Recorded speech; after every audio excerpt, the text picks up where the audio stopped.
कडे पुण्याचे पालकमंत्री म्हणतात पुण्यातली कोयता गँग गुन्हेगारी संपली पाहिजे, पण त्याचवेळी गुन्हेगारांना सुद्धा तेच तिकीट देतात. हे अजित पवारांच्या कुठल्या तत्वात बसतं असा सवाल त्यावर भाजपच्या मुरलीधर मोहोळ यांनी केला आहे.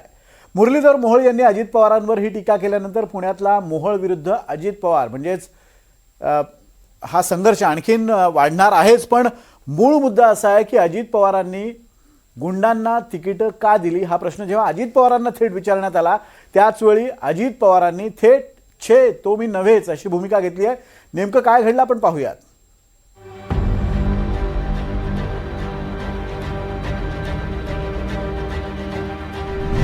महापालिका निवडणुकीत गँग्ज ऑफ पुणे.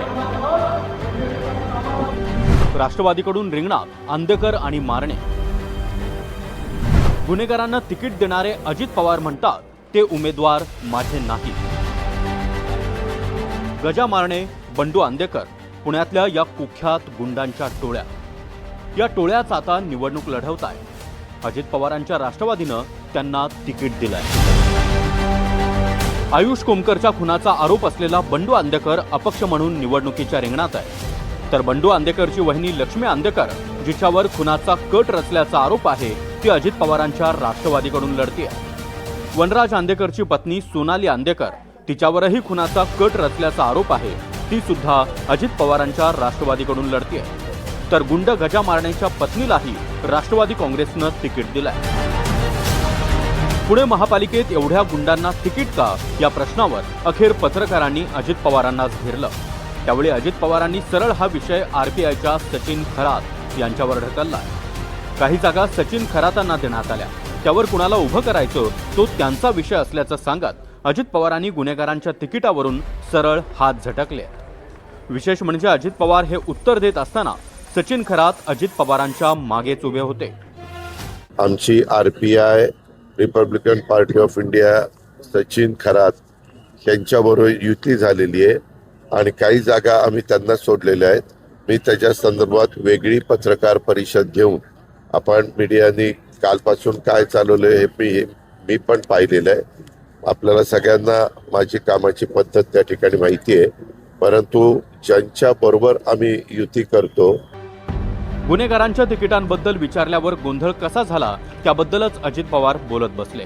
अजित पवारांनी गुन्हेगारांच्या तिकिटांबद्दल सचिन खरात यांच्याकडे बोट दाखवताच पत्रकारांनी खरातांनाही घेरलं. त्यावेळी सचिन खरातांनी अक्षरशः पळ काढला. पण आता आंदेकर कुटुंबियांना आंदेकर, बापू नायर, मारणे तुम्ही उमेदवारी दिल्यात. खरं तर गुंडांना उमेदवारी देऊन काय साध्य करू इच्छिता? आदरणीय दादांबरोबर चर्चा झाल्यानंतर मी तुमच्याशी नाही पण चिन्ह काय आणि किती जागा हो सचिनजी.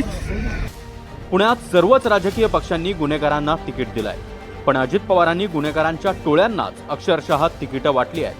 त्यामुळे पुण्यात मोहोळ विरुद्ध अजित पवार हा जो संघर्ष सुरू आहे त्यामध्ये वार करण्याची संधी भाजपला मिळाली आहे. या शहरातले गुन्हेगारी संपली पाहिजे, कोयता गँग संपली पाहिजे आणि दुसऱ्या बाजूला पुण्याच्या पूर्वेपासून पश्चिमेपासून दक्षिणेपर्यंत त्यांची उमेदवाराची यादी पाहिल्यानंतर सरसकट आपल्याला दिसतं की हे कुठल्या तत्वात बसतं हे मला माहीत नाही. नक्कीच मला असं वाटतं की शेवटी राजकारण्यांनी, सत्ताधाऱ्यांनी या शहराच्या कायदा सुव्यवस्था सांभाळण्याची जबाबदारी स्वतः पहिली आमची आहे. कुठलं सर्वेमध्ये जे उमेदवार चांगले म्हणून आले त्यांना आम्ही उमेदवारी दिलेली आहे. होतं ना, 100% होतं. आम्हाला दाखवा यादी आमची.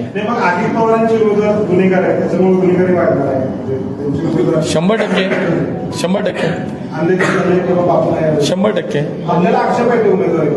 नाही. आज पुणेकरांना राहणार आहे. शेवटी पुणेकरांच्या समोर हे सगळं जाणार आहे. कोण काय करतं हे पुणेकर बघतायत. अजित पवारांनी आंदेकरांना तिकीट दिल्यामुळे आयुष कोमकरची आई कल्याणी कोमकर अजित पवारांच्या भेटीसाठी दाखल झाल्या. आंदेकरांना उमेदवारी देऊ नका अशी कोमकरांची मागणी होती. मात्र आता अर्ज माघारी घेण्याची मुदत उलटून गेल्यानंतर निवडणुकीच्या या टोळ्यांचं कुणी काहीच करू शकत नाही. मात्र पुणेकरांनो, अजित पवारांना किंवा त्यांच्या नेत्यांना काही प्रश्न नक्की विचारा. प्रश्न क्रमांक 1, अजित पवारांना गुंडांशिवाय दुसरा कुणी उमेदवार मिळाला नाही का? प्रश्न क्रमांक 2, ज्यानं भर रस्त्यात गोळीबार केला त्या गुंडाला अजित पवार कसं काय तिकीट देतात? प्रश्न क्रमांक 3, ज्यांच्यावर खुनाचा कट रचल्याचे आरोप आहेत अशांना अजित पवार उमेदवारी का देतात? प्रश्न क्रमांक 4. संबंधित वॉर्डांमध्ये अजित पवारांना एकही स्वच्छ प्रतिमेचा चांगला उमेदवार मिळाला नाही का? प्रश्न क्रमांक 5. गुंड पोसून त्यांना निवडणुकीमध्ये उतरवून राजकीय बळ देऊन अजित पवारांना काय मिळवायचंय? आता या गुंडांना नगरसेवक करायचं की नाही हे पुणेकरच ठरवतील. रेवती हिंगवे, NDTV मराठी, पुणे.